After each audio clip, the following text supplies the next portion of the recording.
Hello, good evening, and aliens! I haven't done that for a while. I needed to do that.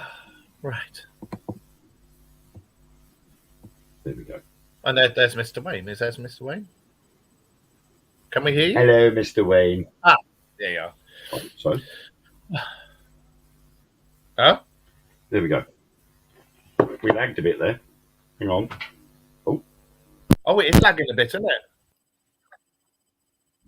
Yeah. I think it's just the internet. I think the internet. Right.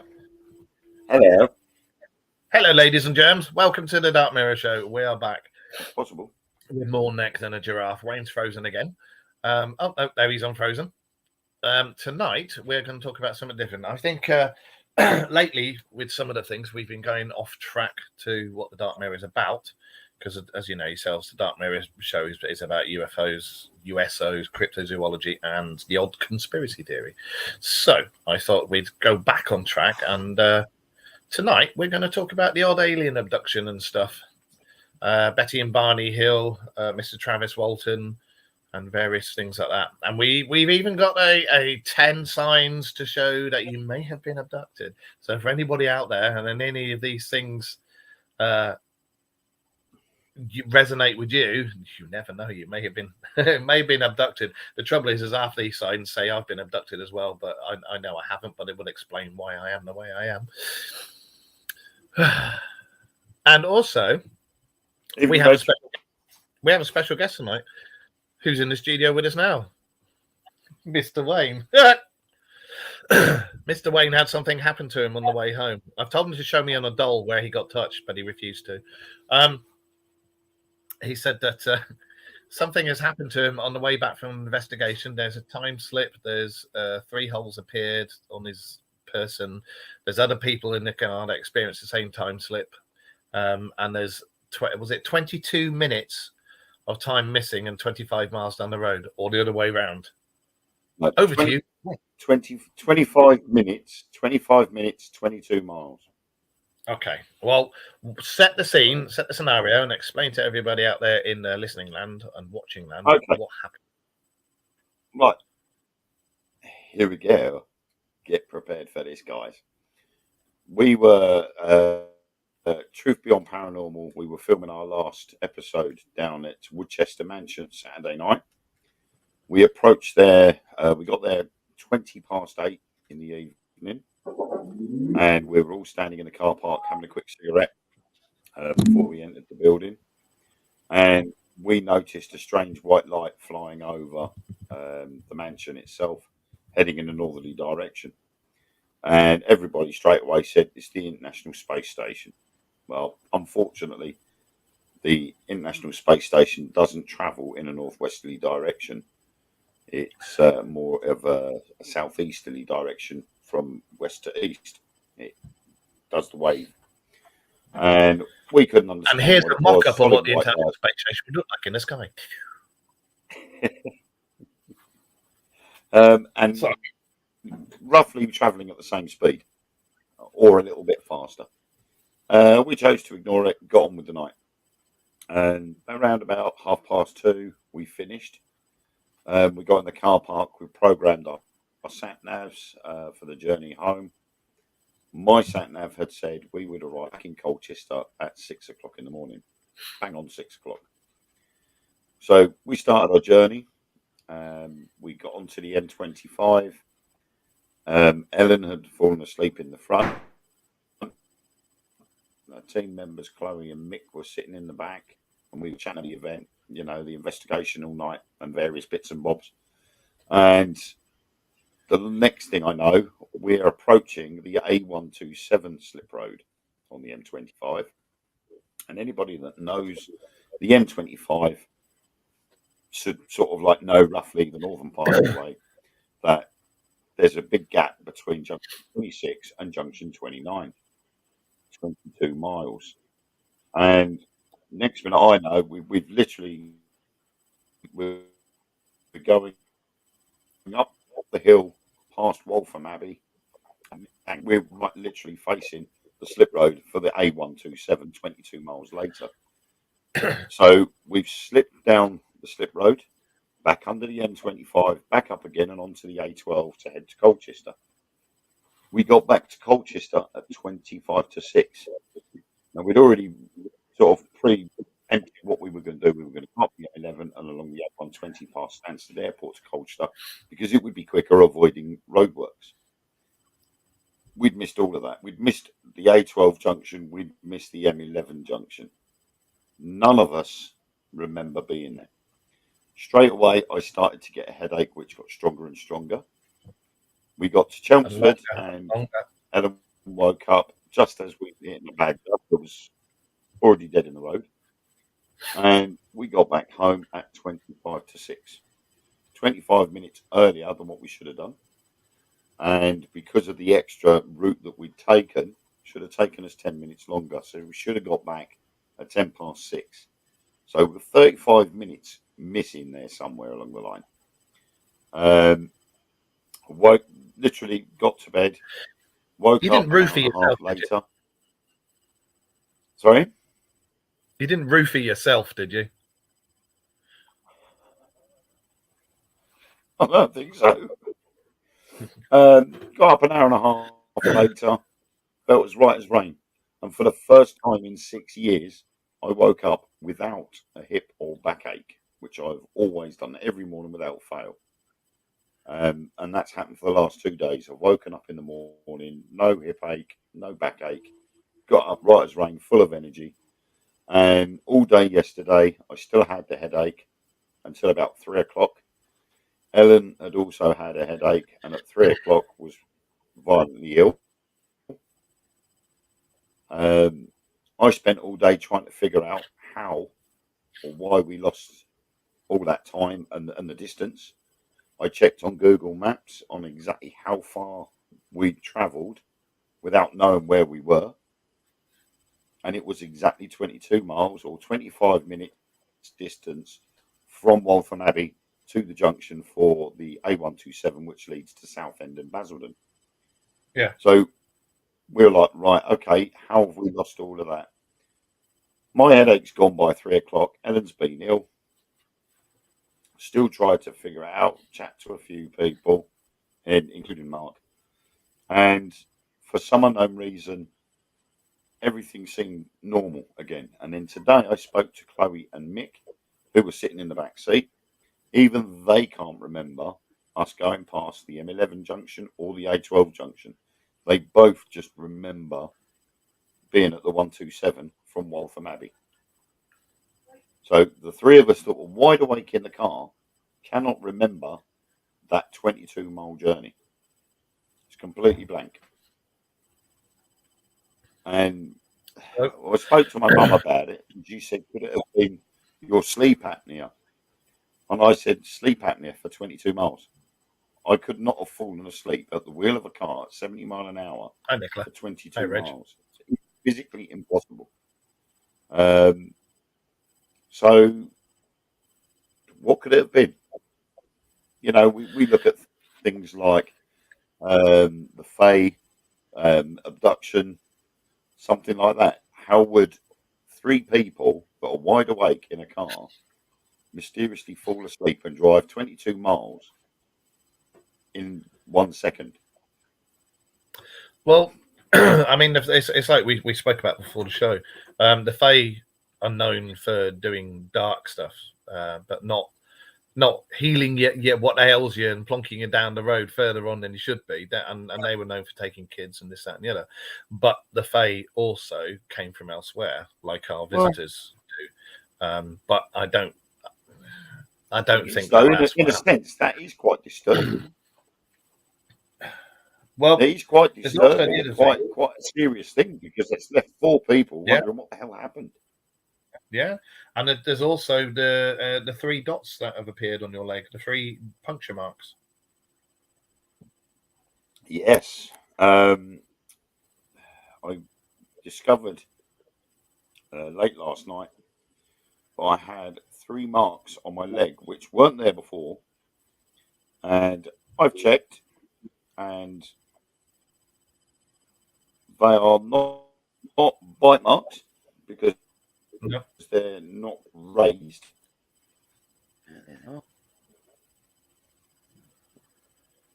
Be warned, he's going to get a photo but of his they leg weren't out. there It's like Saturday night, and they appeared at some point during Sunday. And they're quite far down your leg as well. There you go. I mean, have your crabs got overly active or something? Is that what That's it on my could be? leg.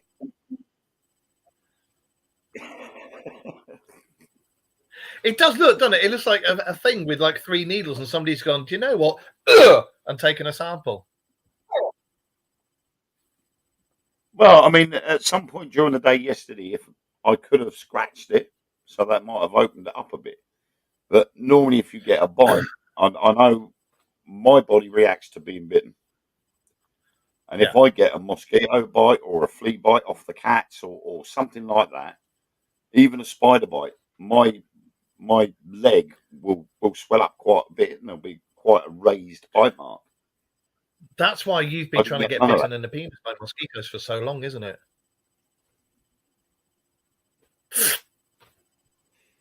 Yeah. To be fair, if I get bitten by mosquitoes, yeah.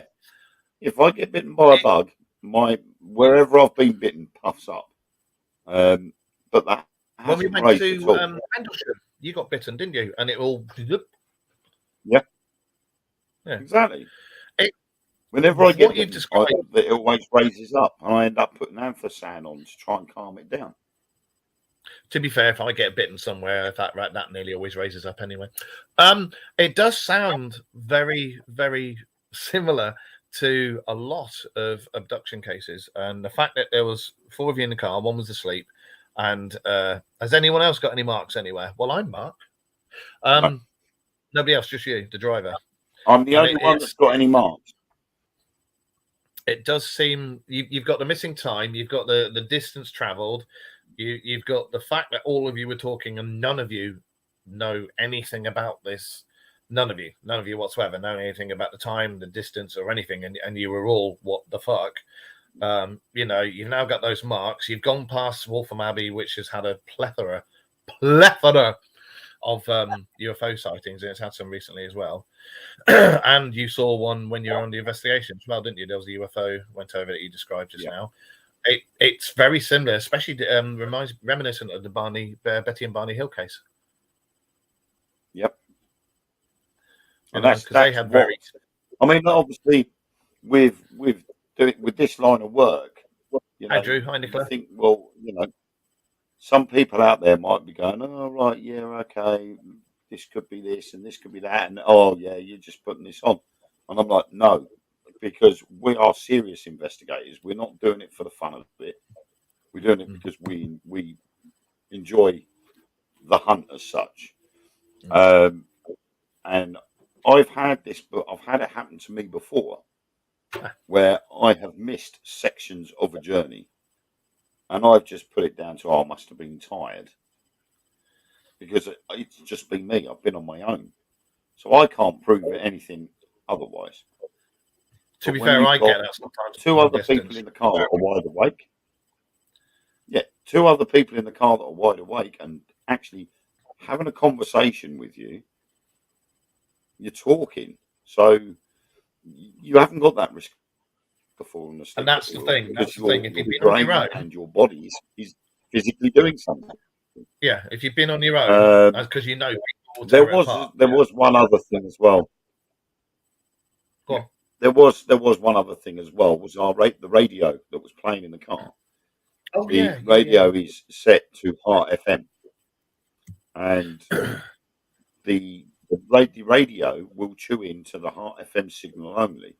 So if the signal changes because it's gone into a different area, it only changes by 0.1 or 0.2 on the dial. Hi, Sarah. When we actually got back sort of round and back onto the A12, I noticed the radio had been changed to Radio 1. Now, Heart FM is that the default station? Is that the default station for the stereo? Is that the default station for the stereo if it loses power? That was the original preset when I got the car. When there's no battery on the car, I reprogrammed it. Yeah, what I mean is when there's no power whatsoever, batteries off the car. When you put it back on Yeah. again, is that what it goes to? Does it go to that station? Because there's a battery in the radio itself as well. It keeps hold of the stations. See, to me, that But when sounds I like a got the car, I power changed drain. the default.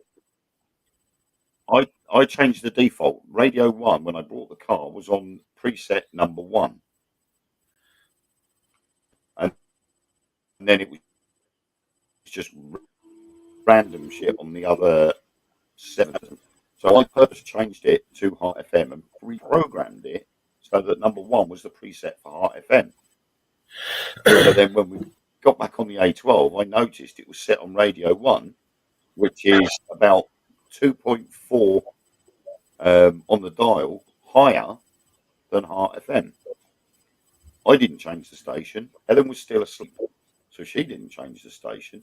But for some unknown reason, it was on that. So I had to reprogram it back to Heart FM.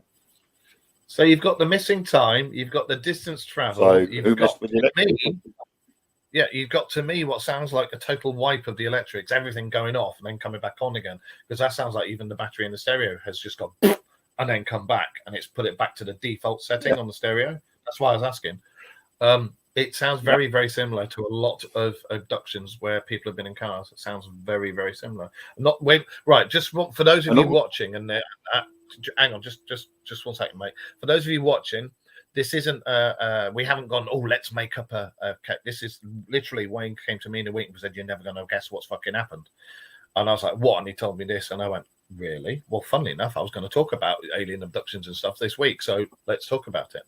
So this is all what Wayne has said to me, and I've known Wayne for years and years and years, and he's never bullshitted me, and I've always got his back, so I believe him. So just make of it what you will. We're not saying it is an abduction or anything like that, but it's very similar to a lot of cases. Yeah, I mean, like I said in the past, when I've missed part of a journey, I've just put it down to tiredness, and that was it. But yeah, I've had that myself. So a lot of people. Yeah, I mean, from Colchester to Woodchester Mansion is the best part of 3.5 to 4 hour journey. And the last time I did a journey that long for an investigation and then driven back home again was at Athelhampton House down in Dorset or Somerset, one of the two. And it took me 5.5 hours to get there. We did the investigation and then 4.5 hours drive back. I didn't stay down there. So that was 10 hours travelling that I did in one hit. And I remember that when I woke up 5 hours later, after when I got home, I had 5 hours sleep. I was literally hanging out my backside for the rest of the day. Yeah. But I had it is after an investigation. It was Ellen's birthday, and we had to organise a birthday party. So I had to be up, and I was absolutely shattered. I just wanted to come back home and go to bed. Right. And literally, as soon as the party had finished and we left, I got home and I was gone. I was out like a light, and I suffered from it for a couple of days afterwards. I was still tired and I couldn't get back with it. But yesterday morning, I had an hour and a half sleep, and I got up and I felt like I could go for a jog somewhere. I had bags of energy, and I was like that all day, despite having a splitting headache. And Ellen I was didn't go to bed till midnight. I've had no paranormal hangover whatsoever. Right, that's another thing. It's not making sense. Ellen has felt sort of quite tired, full of cold. She had the sickness in the afternoon yesterday, and she's had the really bad headache. Chloe, who was sitting in the back, who I was talking with on the way back, she just had a loss of appetite. And Mick had the symptom of shed loads of energy, and he said to me not half an hour before we went live that he didn't feel like he'd been on an investigation. Well, so all that time we spent at Woodchester Mansion travelling down there and back, he feels like we never did it because he's still got loads of energy. Have any of you noticed? I mean, I don't know if you have looked or anything, but did any of you have any scuff marks on your shoes? Did you have? Were your trousers dirty? Was there any bits of grass or anything? Did your bumhole hurt? Anything like that? No, the only the only thing we had was shed loads of dirt all over the car, but I just assumed that was because of the Woodchester mansion. It's only a dirt Right. track road leading up to the place, and it's Well, quite possible that the dirt came from that. And I let had me dirt on my shoes, but again, we had to cross the car park. let me read out a little bit about the Betty and Barney Hill case. The very first bit, the bit that they can remember before they were hypnotized. They said they were feeling exhausted, and they set out to return home from their trip to Niagara Falls through the countryside. They recalled all the moments leading up to the ET encounter. They recollect laser-like light that seemed to track them at every winding turn. They recall finally getting out in the car to see what the light was, and then that's it. They then forget, and then what they can remember is climbing out of their car to get a close look at the light. And then the next thing they knew, they were in their car driving to New Hampshire, and I think it was something like 27 miles down the road. But with them, their clothing was tattered, they had scuffed shoes, and their watches had stopped. And where is it? I read about it. Hang on. The radio had changed on the car as well. And they remember that when they stopped to look at the light, the car was acting strangely with the electrics on it. That's why I was trying to say, like, with you guys, there's a lot of similar things have happened, apart from obviously you've still got your clothes intact, your bumhole doesn't hurt, and you haven't had any aerials sticking out of it. You haven't found any strange lumps. I will admit though, I have, now word of a lie, until this afternoon, I could not go to the toilet. You've been impacted. No, after like having evening milk, after having the like a normal week, eating normal food and everything else, I usually go regularly.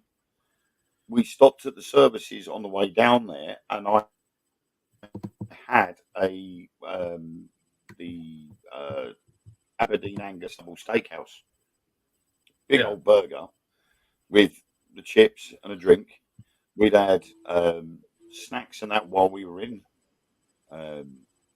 Woodchester Mansion, so we'd still eaten food. And then yesterday, my appetite had completely gone, but I never went to the toilet. And you can usually go once or twice a day. I didn't go at all yesterday until today. Yeah.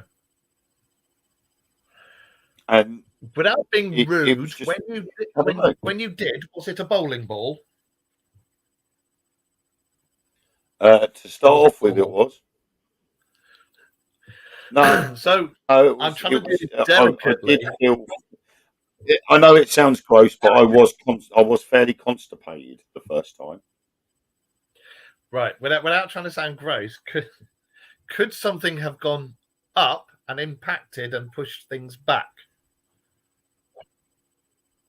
I mean, was it a gay alien? We don't know. It's possible because as a professional driver and driving coaches, when you drive a longer distance, you can cause constipation.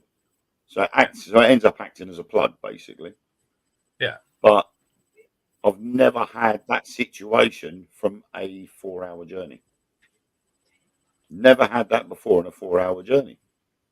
Yeah. But obviously bearing in mind that once we got to Woodchester Mansion, we were walking around until 2:30 in the morning, which would have helped loosen things up a little bit. And then a 3.5-hour journey back. And then that was it until yesterday evening. So it shouldn't really have happened, but it did. The conversations we have on this show, I tell you, ladies and gentlemen, this is. Yes, you're right about. That's all part and parcel of it, isn't it? You know, with an alien abduction, you might have to get down to the nitty gritty part of things. You know, with any situation that could affect someone, you look at how it has affected them. Like I say, with Mick, he just had plenty of energy and feels like he never went on the investigation at all. Have you lost any weight apart from the £10 poo baby that you had? I wouldn't know because I don't weigh myself regularly. Right. Where was it? Sarah said about Travis Walton. Travis Walton, sort of similar. He saw a light, walked towards it, zapped, and his mates drove round and round and round where he was and where he'd been taken from, calling out his name. They couldn't find him, and some of them saw him being taken off. When he came back 5 days later, I think the first person he rang was his sister or the sheriff. I can't remember, but he was £10 lighter and had no recollection of what happened. And they had, again, like Betty and Barney Hill, they had to hypnotize him to get the details out. Maybe you need to be regressed. In a sense, I feel a bit lighter, but I also feel a bit taller. It's no need to rub it in. You need to go back. When I stand up, I do feel a bit straighter, but I also feel a bit taller at the same time. Ladies and gentlemen, you heard it yourself. He said he feels a bit straighter.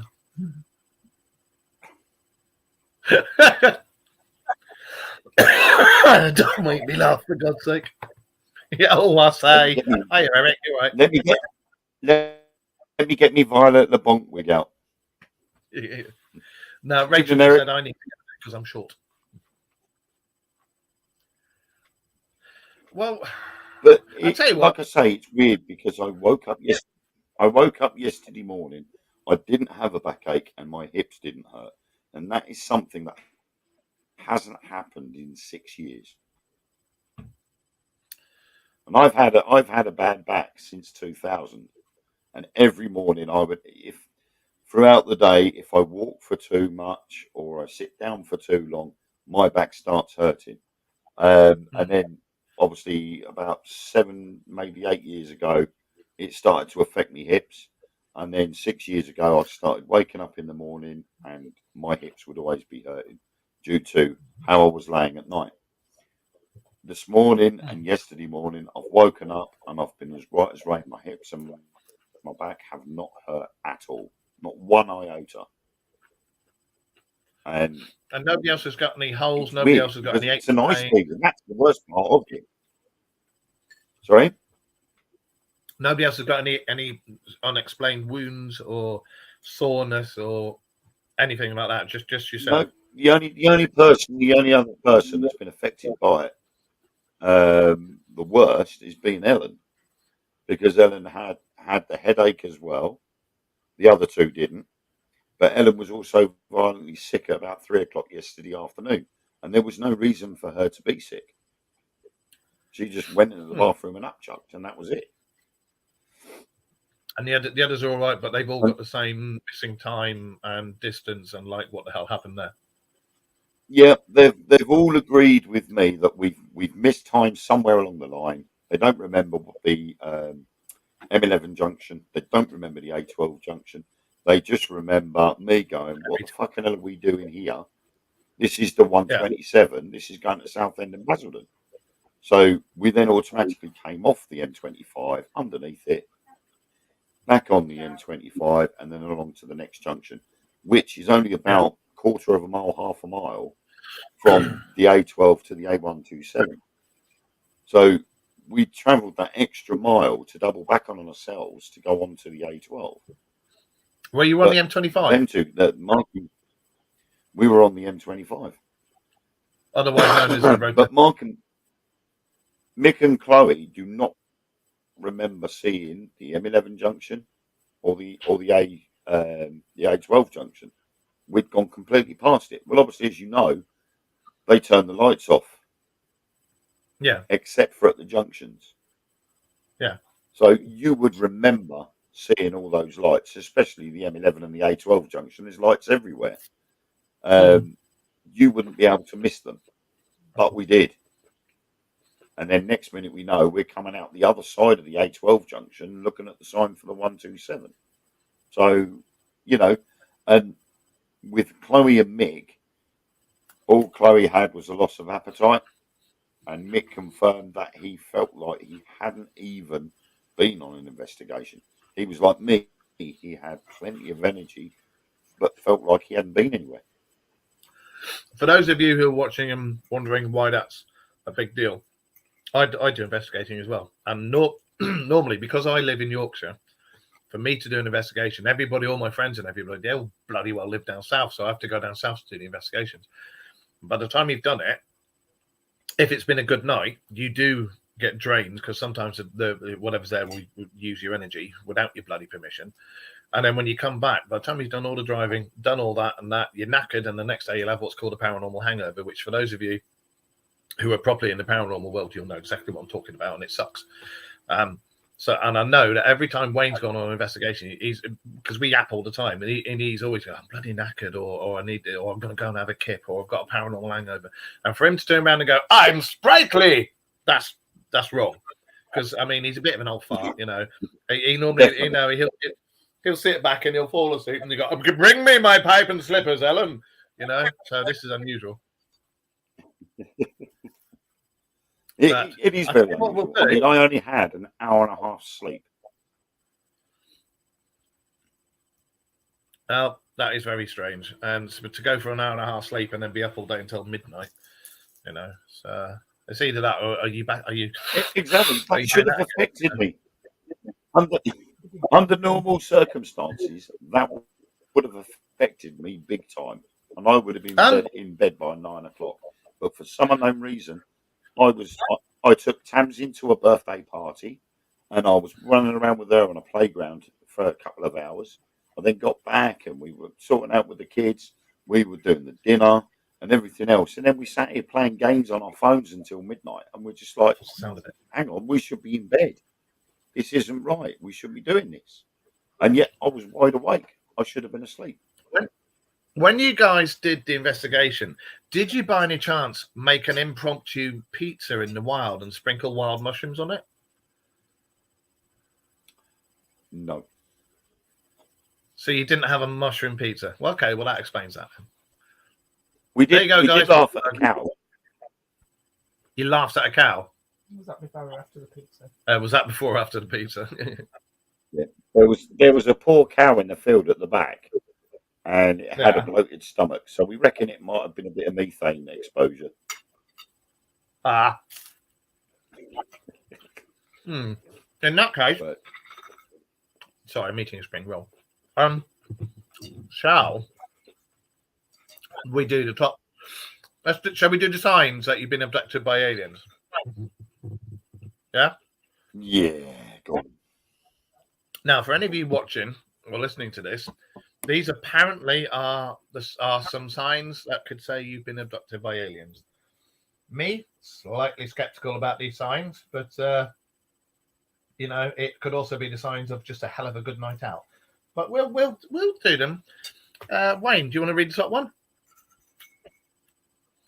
Yeah, the first one, number 10, is strange windows of missing time, which is obviously what me and my passengers have experienced. Obviously, missing 25 minutes or so of time.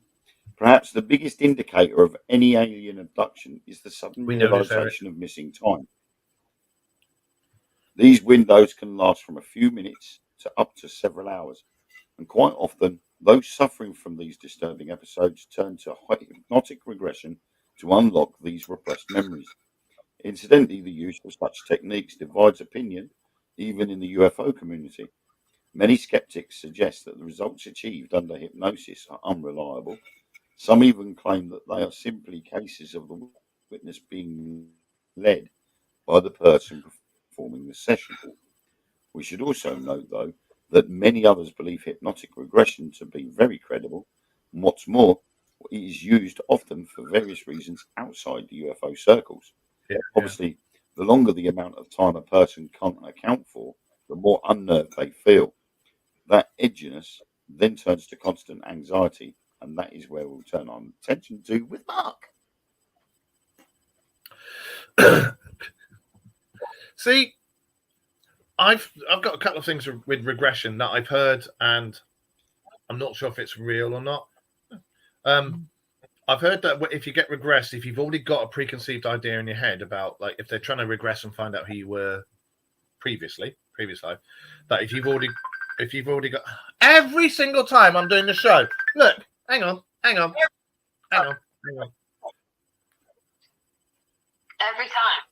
Every time. Sorry. Hi, everyone. Hi. Sorry again. That's my daughter, for my Becky. rude- It wouldn't be the show without me. It wouldn't be a show without you. You're going to have to join us on a show one night when we talk about stuff, all right? Okay. All right, love you. This isn't why I call you. I'll call you. Call me when you finish. All right, love you. All right, love you too. Bye. Bye, Bye. everyone. Bye-bye, everybody. Bye-bye, driver. Bye. Bye-bye, driver. Bye. Yeah. Supposedly, if you've got a every fucking time she does it, it's supposed to have if you've got a preconceived idea of what you were, who you were, or what you went through, when you get regressed, they think that because you've already got that idea, that will come through, and that's what it is. But is it a preconceived idea, or does your DNA know what you were? The thing is, though, with hypnosis, they use hypnosis for other things as well, like past life regression. Huh? It's not just to figure out where your missing time has gone to. They do it to find out whether some people have had a past life. I've been told that in my past life, I was a soldier that died on the beaches at Dunkirk. But I've never gone through past life regression to actually confirm that, because I trusted and believed the lady that told me this. Yeah. But then you look at things like, okay, you do regression on somebody, but to actually tell whether it's the truth or not, they do things like what they did with Travis Walton and his friends.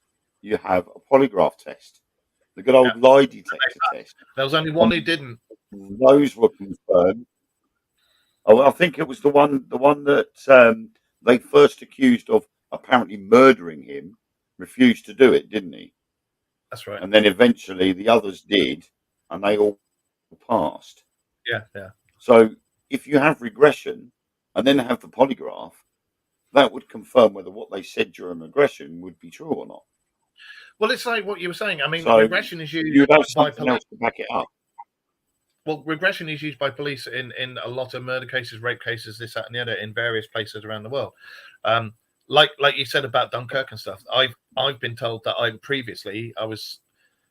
was something to do with a war. I was famous, but we don't know who, what war, whether it was 1,000 years ago, 500 years ago, what, we don't know. But I've never been regressed because I'm like, I've got a preconceived idea.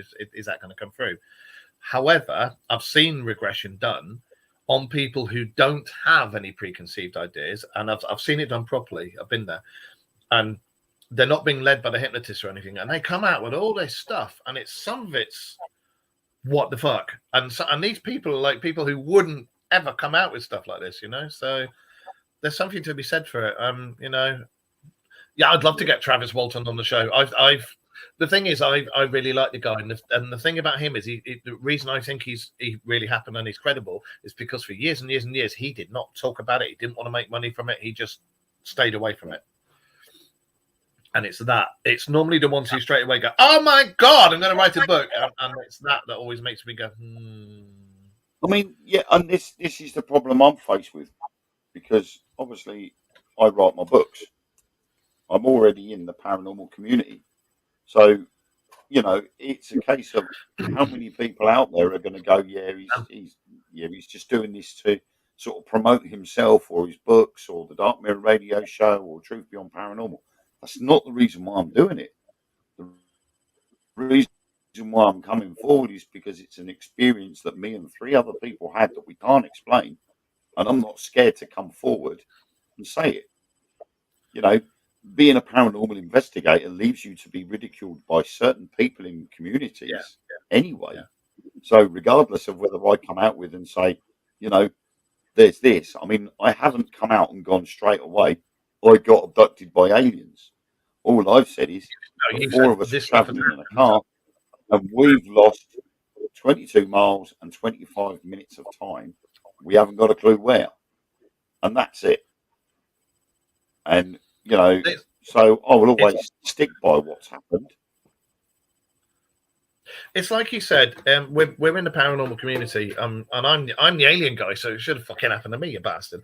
But I've known you for donkey's years. You've never shit on me. You've never shit on anybody else. You've never come out with all this waffle about this, that, and the other. And I've got your back, and I believe you. You know, something has happened, something odd. I'm not saying it's an abduction or anything like that, but something strange has happened, has occurred. And because we're in the paranormal community, people will say bullshit, bullshit, bullshit. Because, and it's like you say, because you write books and stuff, people are going to go, yeah, right, okay. And it's been no different to when we went to Rendlesham Forest and we took that photo. Yeah. Everybody we've shown that photo to have all said, "Oh my, that's pretty damn good to catch that." You know, they haven't ridiculed us. They haven't gone, "Yeah, what a load of shit." We know what we saw. You know what we photographed. And you know, it's a case of whether people do. And I had it at Church Farm, Skegness. I took the picture of that shadow inside the summer house that was locked, and yet it was clearly standing in that summer house. And I was with you when it happened. We saw it. And other people tried to recreate the same thing, and they couldn't. Yeah. So you know, we're not doing it for the media coverage, the likes, the money, or anything like that. I'm doing it because, you know, I'm one of those people that believes something else is out there, regardless of whether it's aliens, whether it's fae, or something else. But that was our experience, and I've had to share it because it's helping. I think as well, it's also helping me to deal with it. What I will say to everybody out there, and thank you, Rita, is I'm, you know, I do the ghost hunting and paranormal investigations and stuff, but as you know, predominantly myself and the show is ufology, USOs, cryptozoology, and conspiracy theories. And it took Wayne out of his comfort zone when I said to him, "Do you want to come and do the show with me?" Because he was always, you know, ghosts and stuff, and he was like, "Yeah, go on then." And he's all, you know, and he's got right into it now, and he's like, "Fucking hell, I didn't know this, and I didn't know that, and I didn't know that," you know. And I'm the one who gets excited. I get a little hard when I see a tiny light go over in the sky, and I'm like, "Oh!"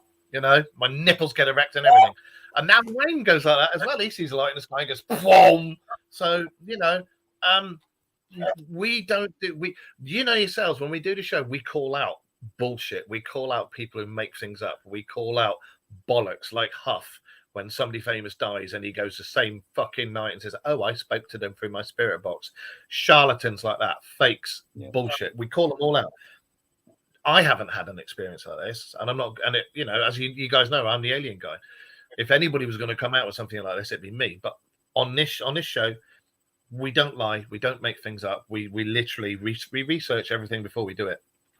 And Wayne came to me in the week and said, "You're never going to know what's. Can I speak to you?" And I was like, "Well, I didn't. I told you last. I actually came to you last night because it was. Yeah, and you said you're not going to believe this, didn't you? Hours of Sunday morning, yesterday morning, that it happened. Yeah. And straight away, I told you what had happened, and I gave you a timeline of everything. And I told our director of TBP, Sam, I told her what happened as well. So she's going to put that into the episode as well for Halloween.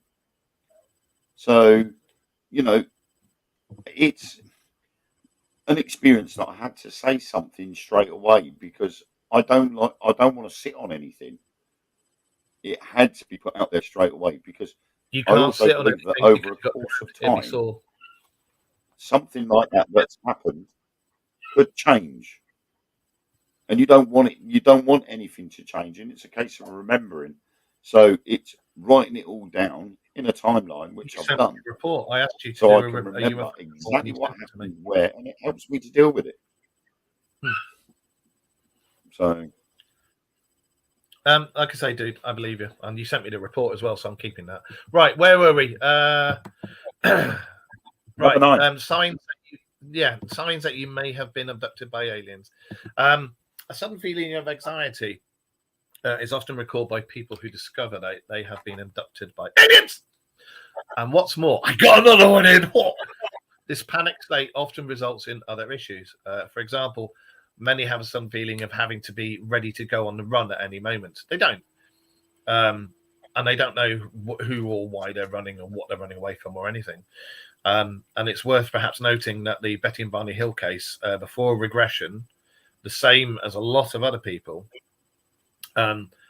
they'd speak about how they kept a packed bag ready by the door, and it was ready to just pick it up and put it in the car, and they had no idea, for a quick getaway, and they had no idea why they did this or this, or things like that. A lot of the South American cases, when you read them, they say the same things, and it's only under regression and stuff like that that it comes out as to why, because your real you inside, your repressed bit's going fucking move, but the anxiety, it's definitely worth noting a fear of something that you can't see or hear and you want to run away from. I am ever so sorry about the dog in the background. Let me just close the door a minute.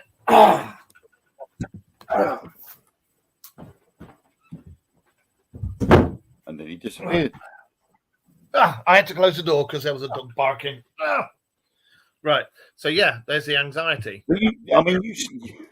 You say that. When we went to leave as a Sunday morning, we went to get in the car. Now, I knew for a fact there was only one cow in the field at the back of Woodchester Mansion. Wasn't my ex-wife, was it? Was ill. It'd been put there on. It was put there on quarantine. And the last time we checked on it before we left, it was asleep. It was actually laying down on the grass. And as we went to get in the car, I got in, I sat down, and as I did, it sounded like, when somebody kicks a metal bucket and they kick it over, it makes all that rattling sound. Yeah. Yeah. Bearing in mind, this is a field with grass that's about 3 or 4 foot high. Okay. As I sat in the car, it sounded like someone had actually run through a whole pile of buckets. There was all this metal, like the sound of metal buckets rattling like crazy. And I just turned around to Ellen and I went, "That's it, we're going." Shut the door, and I reversed back and drove out.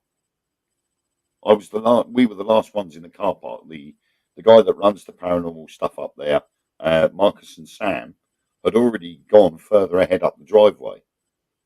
And I heard that and I went, "Nah, that's it." Now, I don't normally budge like that. But for some reason, when I heard them buckets, I'm like, that's not the cow, because the cow's there asleep. So what the hell is making that noise? And I'm just like, "Nah, see you later." I'm gone. Yeah. And I drove off.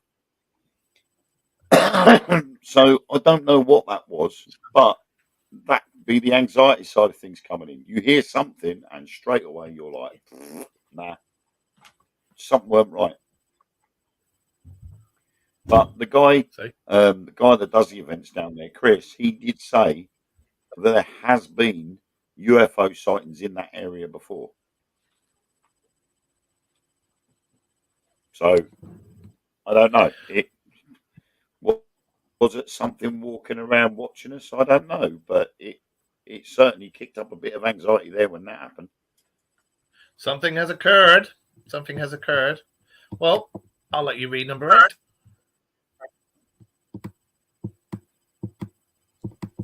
Number 8. Hearing strange noises while going in and out of sleep. Can I just say, many paranormal researchers suggest that moments when a person is going and coming out of sleep are events. This is. Before you read it out, anybody in the chat room, if any of this rings a bell with you, let either myself or Wayne know. Remember, you can message us, you can message the show, or you can send us an email at the Dark Mirror Radio Show at yahoo.com. And also there is a website going to be coming up for the show, so keep your eyes peeled. And also, if you're hearing strange noises before you fall asleep, 9 out of 10 times it's your missus farting. Anyway, carry on. It's you snoring. Anyway, this is some claim when they or perhaps their mind are most open to unknown energies that surround us.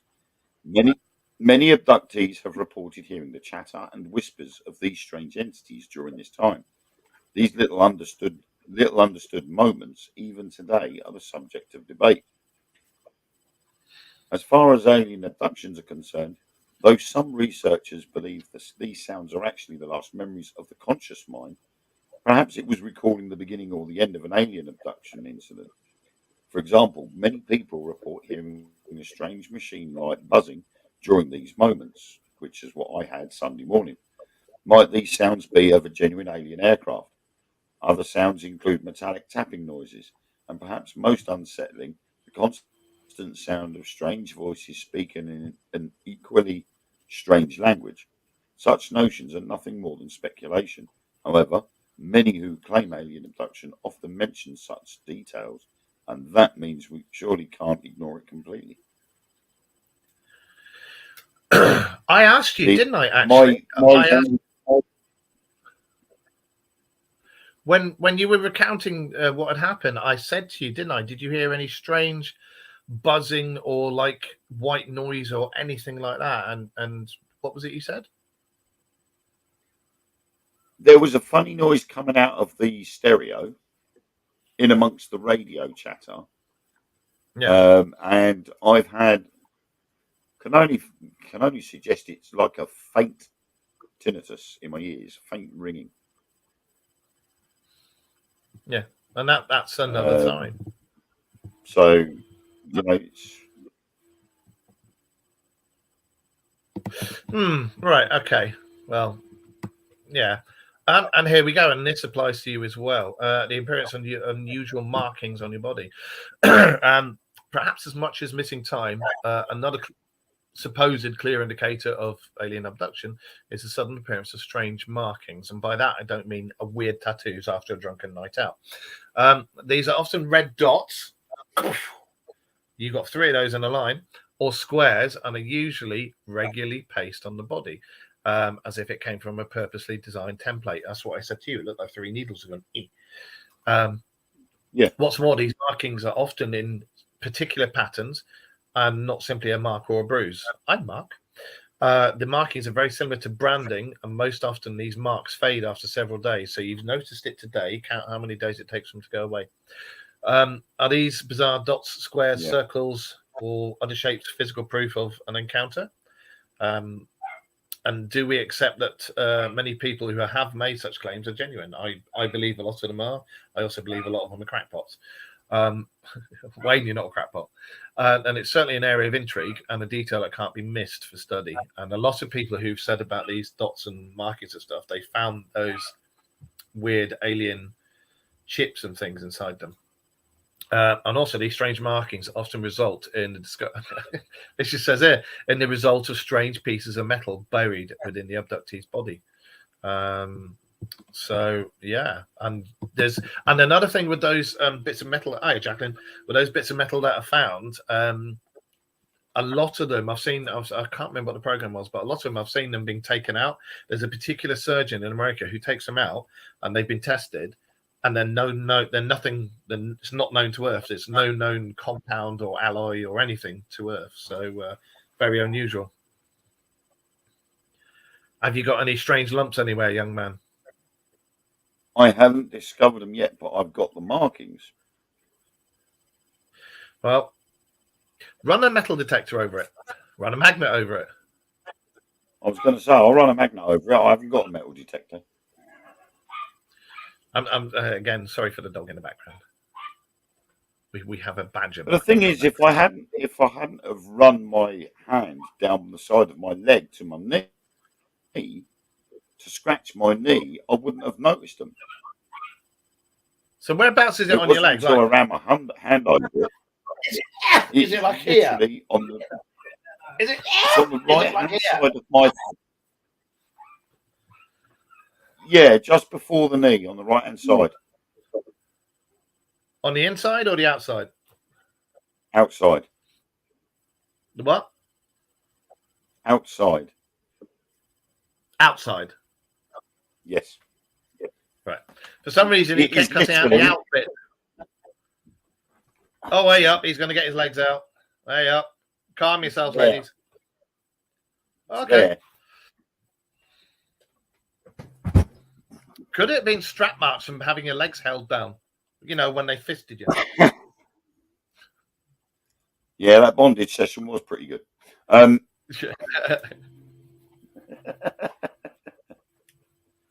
I'm not into that.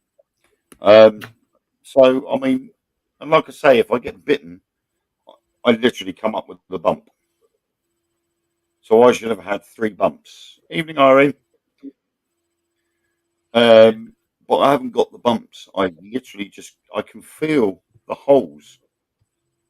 I can actually feel the little dips, the indentations. So And you can something's clearly punctured. see from the picture that I showed earlier Yeah. that there's something has pierced the skin.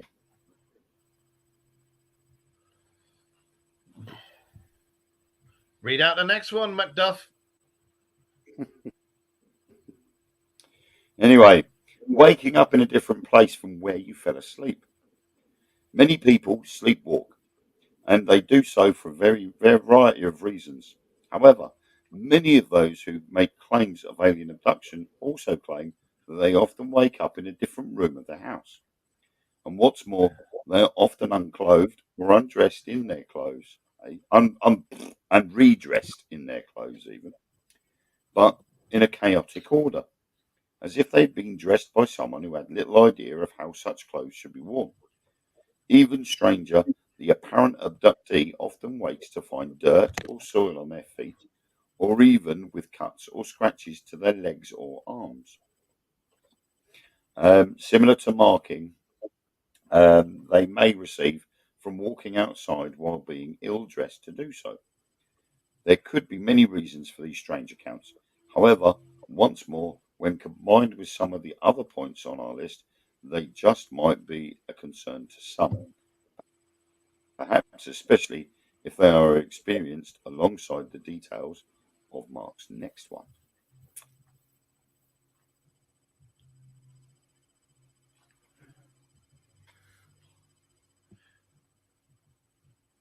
The thing is, Irene, they're first lumps and bumps. They're actually going inwards, not outwards. Well, before we read the next one, Eric's just said this.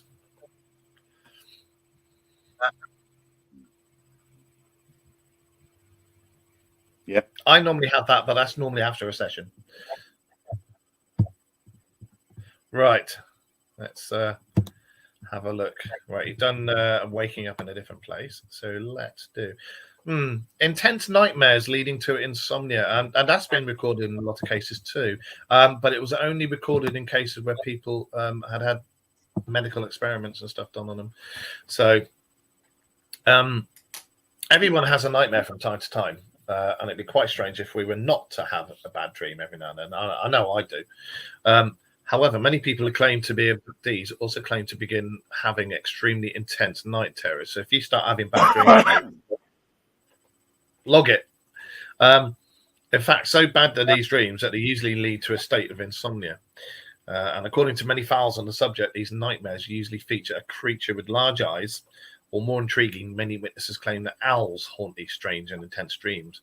And it's not a cat sitting on your face and go, and you wake up and just see the cat's eyes go, ah! And go back to sleep again. As we hear. You're right. We should note that some researchers liken the owl's image to a confused sighting of a grey alien, which, when you think about it, makes sense. The owl's face, the alien's face with the big eyes, and an owl with big eyes, you know. With this in mind, it's perhaps easy to see why people who make such claims often exhibit other strange traits, such as paranoia, and I would have thought pareidolia would come into that as well. And if these events are only in their own minds, they most often lead to the drained state that they'll find themselves in, you know, just knackered and insomnia and everything. And as Wayne and I were saying, like coming out and telling people things about this, at least your credibility going down the tube and people going, yeah, right, this, that, and the other. But with events that have been happening, and I can promise everybody here, Wayne didn't even know what the subject was going to be tonight. He literally got hold of me yesterday and went, dude, you're not gonna believe what the hell's happened to me. Can I talk to you? I was like, yeah, right. And he came out and told me all this stuff, and I was like, what the hell? I was going to talk about this. So yeah. And like I say, I've known Wayne for years and years and years. I've got his back, and if anybody says he's talking absolute nonsense, you come and face me. But I believe something has happened. I don't know if it's aliens or what, but sorry, aliens. But I believe something's happened. So let me know if you get any bad dreams The and stuff. thing is, though, I think when it's if it's just one person that says it, then you could open yourself up to the speculation by other people. But when it's 4 people in the same vehicle, all experience the same, well, apart from Ellen because she was asleep, but the 3 of I us think it's too experienced many. the same thing. We all said the same thing. We all said, "How the hell have we missed those 2 junctions? It shouldn't have happened." So it's not just my word against everybody else's. It's 3 people's word against everybody else's. Yeah, And to be honest, the other 2 people are probably less of a crackpot than I am. well, I don't know. I tell you what I'll do is next week. 'Cause we'll do another couple of signs, and then you guys can figure it out. And if anything's happened to any of you, you don't have to come forward on the show or anything. Like I say, you can talk to one of us. We can be anonymous. You can be anonymous, whatever you want. Yeah, But we'll talk about talk to us in Betty and Barney confidence. Hill. You're more than welcome to. Yeah. Anything to do with anything that's happened, you can always talk to us in confidence. We'll never mention your names if you don't want us to, so don't worry. But next week we'll talk about Betty and Barney Hill and Travis Walton, and we might do a theme on that for a little while. But we'll carry on with the signs at the moment. And Wayne, would you like to read out the next one? Okay. The next one is bizarre effects around electrical equipment. Another point of intrigue is that many alien abductees often witness electronic equipment acting strangely when they're near. And these can be anything from small devices such as alarm clocks to televisions and computers.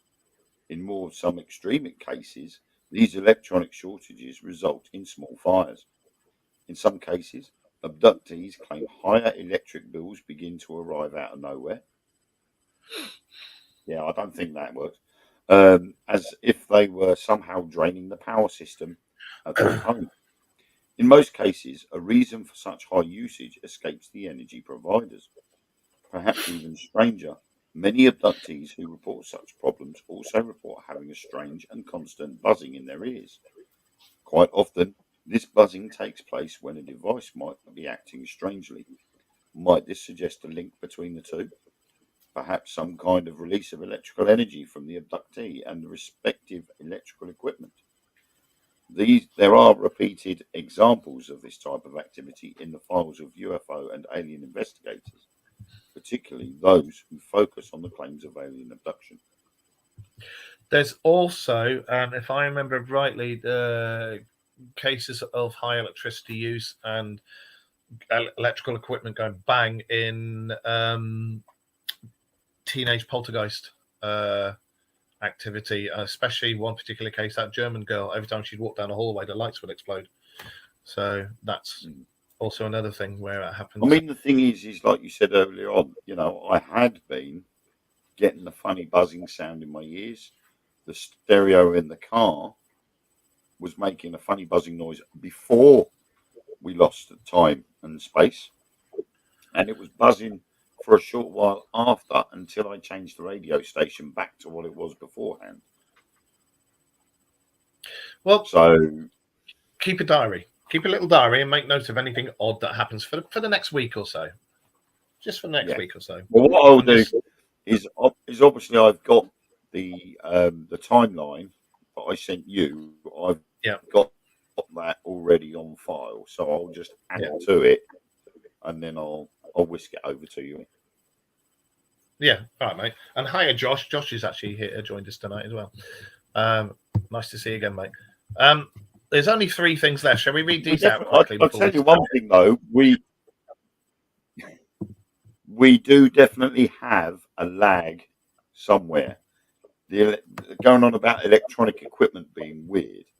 I can say something and ask you a question and you won't hear it for about 10, 15 seconds. Really? There's a delay. There's a delay somewhere. Are you guys getting any delay or lag from us when we're talking? You guys watching us and you guys in the chat room, let us know, will you, please? Right. Let's have a look at this one. The shadow. Number 3. Again, this is something we were talking about before the show. Sudden paranormal activity and shadow people. And we were talking about the Fae or the Tuatha De Danann, which were the elves and the people before us, the original kings of Ireland, the ones that the first people of Ireland, they were called the Tuatha De Danann, and they were the Fae, and they came through doorways. And again, aliens, people from other dimensions, etc., etc. Yes, I said etc., etc. All come through doorways, or they have a craft capable of opening up the doorways and coming through, or warp drive, or anything like that. Anyway, the link between paranormal activity and an alien abduction is stronger than many people might think. Every time I say aliens, I get a little hard. Perhaps one of the strangest of these ghostly encounters is the claims of abductees seeing shadow people in and around the home. Now, I can say, actually, Wayne and I were on an investigation once in a thing called a Tithe Barn a long time ago, and we saw a shadow creature person. That was. You remember? It completely covered the corner of that fucking barn. Do you remember? Yeah. Yeah. Anyway, these shadow people are so called as they are nothing but a black body-shaped figure, and even more unnerving, they are seen only from the corner of a person's eye. And then again, only for a brief time. And I'm sure we've all done that. We've seen something and we've looked and it's faded and gone.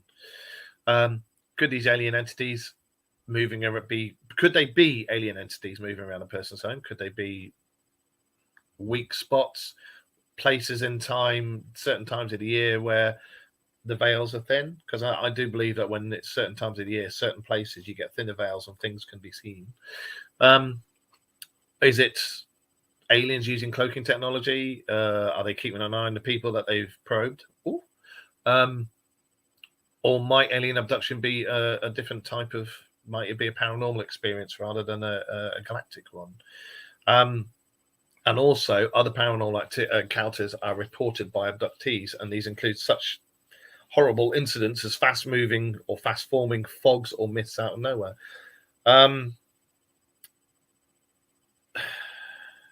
These things have been seen, I'm just reading this, have been seen on CCTV, and they've been spotted. And I've seen a few of these, actually. I think Wayne has as well, these shadow things and shadow people moving and fogs and stuff like that. So, oh, where's he gone? You're boring him. I'm boring him. Well, go fuck yourself. That's charming, that is. I'm boring. Do you know what?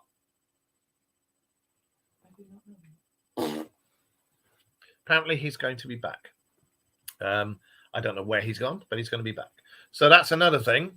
I might as well crack on with the next one. A sudden development of psychic and telepathic abilities. So one of the strangest signs of alien abduction is a sudden ability to foresee future events, and in some cases even the ability to use telepathy.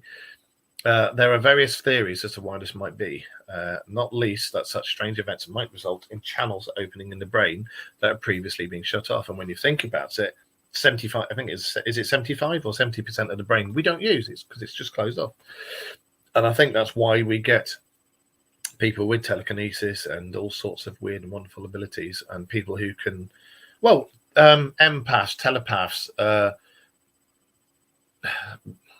what's the word I want? Not cold readers. People who can see the future. Edgar Cayce, people like that. And as well as these psychic abilities, many people also speak of sudden awareness of the world around them. And also other people mention they have a sudden understanding of the powers of the universe. Could contact with other beings open it up? Could, when you're being experimented on, could it open up these things? Could it open up the pathways and everything? Who knows? Have you experienced anything like that? Hello? Can you hear me? Well, apart from the fact that somehow my laptop just decided to go. So there we go. That's another thing. Have you still got that delay? I believe so. I'm asking you a question and it's like, Doop, doop, doop, doop, doop, doop. Yeah. Yeah, Oh dear. Yeah, Wayne went for there must be a wee delay there break. somewhere. Yeah, Wayne went for a wee break. I don't know. I was looking at the screen, and then all of a sudden, my shot just got smaller and smaller and smaller, and then just disappeared. Bless you. So I literally had to log back in again to get back in. Bizarre. Well, Rita says we're lagging as well. So yeah. All right, you read out number one, and then we shall Yes. say bless you and Okay. goodbye, everybody. So you read in number one, and let me know if you get any telepathic abilities. Number one. I think I might have just shut the computer down. That was the telepathic ability. Anyway, Stop making number enemies one. with your telepathic abilities. I'm allergic to you now. It's alien implants. Perhaps one of the biggest signs of alien abduction is the discovery of strange pieces of metallic or stone-like material inside the body. These implants are often found during visits to a dentist or when receiving treatment for another medical condition. In some instances, these strange implants simply fall out of a person's body during a nosebleed, for example. Most people attempt to preserve such implants for testing. However, even more bizarrely, these devices often simply melt away into nothing. Why they placed into some people and by whom remains unknown. It would appear they are some kind of tag. Indeed, many people who come to realise they are a victim of alien abduction also realise that such events have happened over many years, sometimes even in different locations as the person moves around during their lives. Perhaps all of the points, implants, weapons, and solid proof of a truly bizarre incident.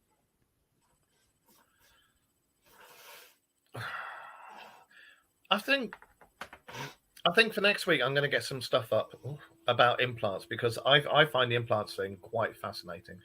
Alien abduction of pregnant women and removed a fetus from the belly and no scar tissue seen by the women. Yes, you're correct there. There's been several cases of that. And it's also like where the animal mutilations where there's no blood, there's nothing, and it's been an incredibly hot thing, laser-like, that's taken all the bits and bobs out. So who knows? But yeah, there's a hell of a lot of cases with the implants, and they range in size and shape and everything. I'll get some cases of that up for next week, and we'll discuss that along with everything else. Wayne, keep an eye on those 3 dots, and if you find any unusual lumps other than the obvious, I don't want you waking up in the morning and going, "I got a lump." No, that's morningwood. Yeah, you just let us know if you get any strange lumps and bumps, and I'd say keep a diary. I think part of me is now worried. I mean, I don't know whether paranoia would be part and parcel of it, but now I've actually said something publicly, I'm a bit worried about the old MIBs turning up.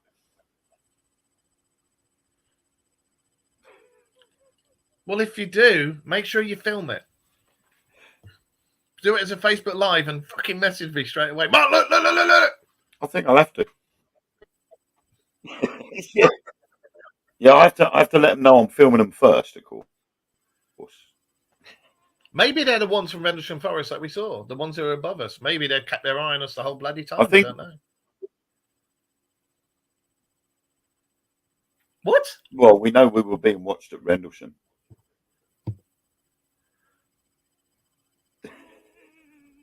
What the fuck? What the hell?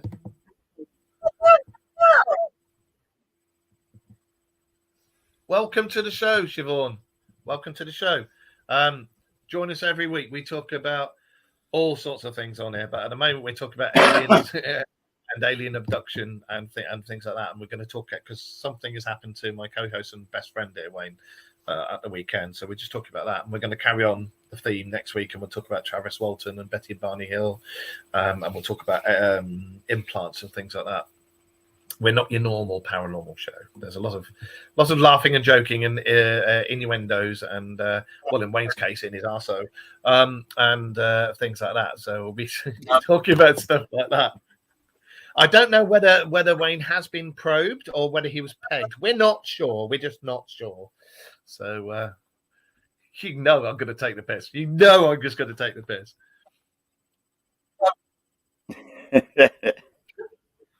I mean, well, I don't feel like I have been, so.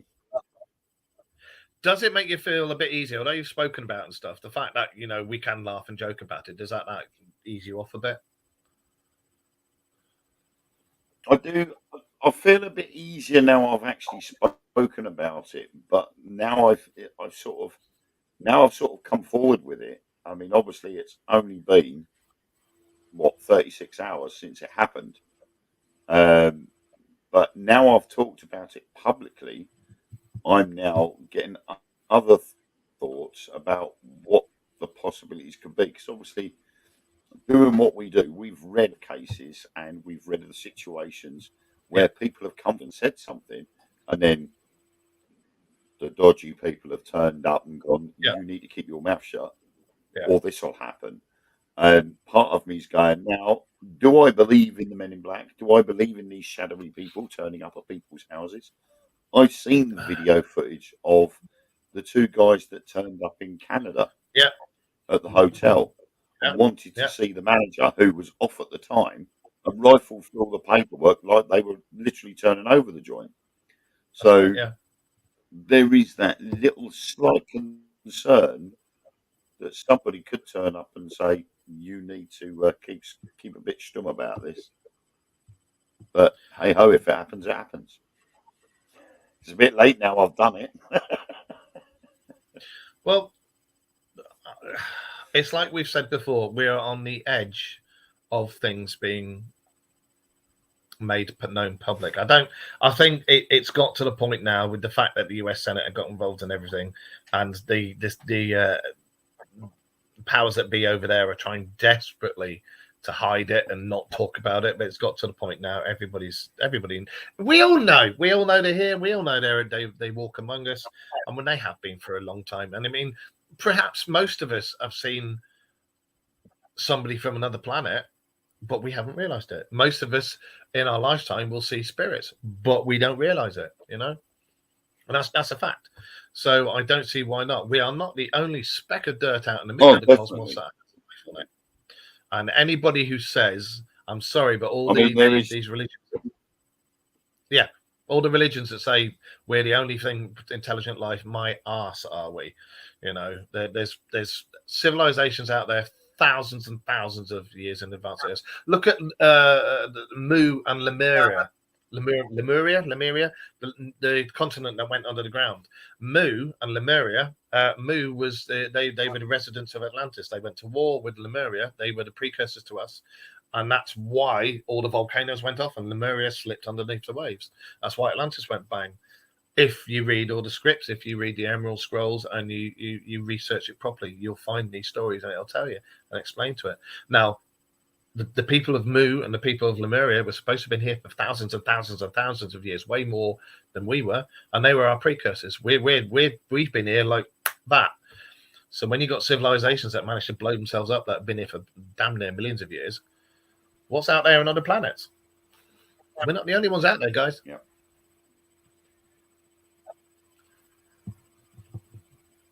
Wayne, it's over to you. Well, I'm just trying to figure out where you can say we're not the only ones out there. We're not out there. We're here. Just throwing that. No, out there in the cosmos. We're not the only one because we are still in the cosmos. We're not the only ones out there in the cosmos. Yeah, exactly, Eric. How many times has it got to take all the heads of the state to say, yeah? But we're not out there, are we? We're here. We're not out in the cosmos. We're here. Stop it. Hang on a minute. I'll just It's split true, isn't hairs it? there. Oh, we've said for the last Yeah. 2 years that something is coming, and we were bang on the money. And I can remember we did a show when I was living at my old place last year, before all the Congress things came out, and this, that, and the other, and the disclosure came out, and we sat there and we said something is coming. The governments are going to start drip feeding us. This is happening, that's happening. They might be here, they might not be here. Oh, look, we've seen alien craft and this, that, and the other. And sure enough, it fucking happened. And we told you, we said about this nearly 2 years ago, and it's happened. So keep watching this space. There is something coming. And whether it's going to be good, whether it's going to be bad, I don't know. And again, we spoke about this on a show a few weeks ago. Something's coming. All of those who do the ufology and everything like we do, there is definitely something on its way. And I think it's going to be a case of they're here to help us, or we're going to war, which I really, really hope never, ever happens, because our lot's a warlike nation. But what the people up there don't realize is we don't want the wars. It's those idiots who are in charge of the countries that do that. The rest of us don't want this crap. So if you're there, come down and get rid of all the government.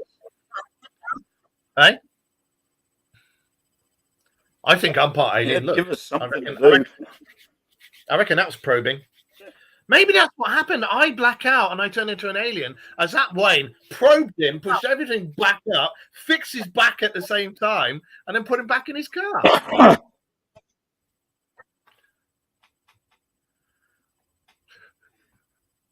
I need my medication. I was going to say, you need something. Fucking do, mate. Right. Thank you, everybody, for joining us. Thank you so much, Wayne, for coming out and recanting this to everybody. So don't judge. Just, as I say, I've known Wayne for a long time, and I've never known him bullshit about, anything, really. I've always had his back. He's always had my back. So, and for him to come on here and say something that could ridicule him takes a lot of balls. So, fair play. So everybody out there, thank you for joining us. If any of what we have said tonight resonates with any of you, please don't hesitate to get in touch with either of us. If you want to remain anonymous, we'll keep you anonymous. It's absolutely fine.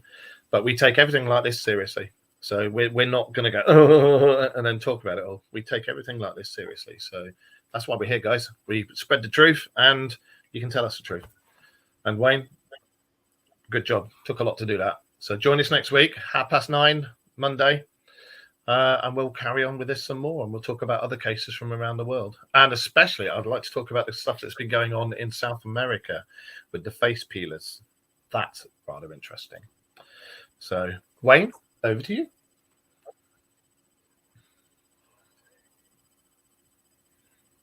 Really? Yes, everybody, thank you for watching tonight. And I don't know what I'm supposed to be saying, but thank you all for popping in and having a listen to my turn of events early as yesterday morning. Thank you for taking the time to listen and joining in with the conversation. And we will see you next week.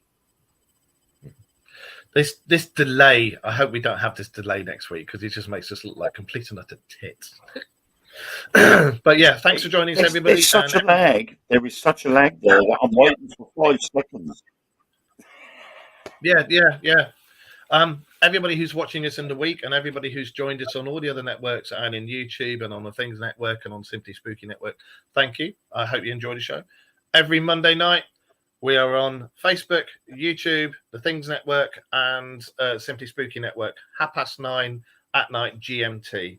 So we're on from 9:30 to about 10:30, 10:45. So see you all next week. Thank you for joining us. And remember, keep your eyes to the skies. If you see anything, let us know. Bye.